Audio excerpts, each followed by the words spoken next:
नाज़रीन खे breaking news ॾींदा हलूं त मियां साहब वेझो हथियारबंदनि फायरिंग करे औरत समेत ॿिनि ॼणनि खे क़त्ल करे छॾियो आहे। कच्चे जे इलाइक़े कोट शाहू थाणे जी हद ॻोठ रहीमदाद शर में जवाबदारनि फायरिंग करे सोनिया शर ऐं अताउल्ला शर खे फायरिंग करे क़त्ल करे छॾियो। उन हवाले सां असां लाइन ते मौजूद आहे मियां साहब मां SS न्यूज़ जो रिपोर्टर जानी जतोई। जी जानी जतोई, छा तफ़सील आहिनि?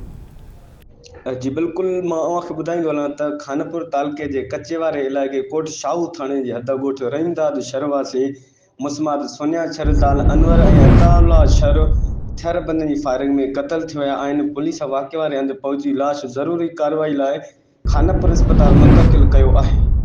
उन सिलसिले में मक़तूल नौजवान अताउल्ला शर जी अमड़ मेहर बीबी मीडिया सां ॻाल्हाईंदे चयो त मुंहिंजो पुटु ऐं ॾेर जी ज़ाल पने आकिल खां दवा वठी ॿेड़े रस्ते ॻोठ वापसि अची रहिया हुआ त ताड़ में वेठल बिरोही बिरादरी जे हथियारबंदनि मुंहिंजे पुट ऐं ॾेर अनवर जी ज़ाल सोनिया खे फायरिंग करे क़त्ल करे फ़रार थी विया आहिनि। शाहू कोट पुलिस जो चवणु आहे त असांखे इतला मिलियो त कच्चे वारे इलाइक़े में हथियारबंदनि जी फायरिंग में मर्द ऐं औरत क़त्ल थी विया आहिनि। असीं वाक़े वारे हंधि पहुची लाश ज़रूरी कार्रवाई लाइ खानपुर अस्पताल मुंतक़िल कया आहिनि। क़त्ल थी वियल मामले जी जांच करे रहिया आहियूं त हीउ वाक़ियो कीअं पेश आयो आहे। लाश ज़रूरी कार्रवाई बाद वारसनि हवाले कयो वियो। आख़िर इतलाउनि ताईं वाक़िए जो केस दाख़िल न थी सघियो। जी।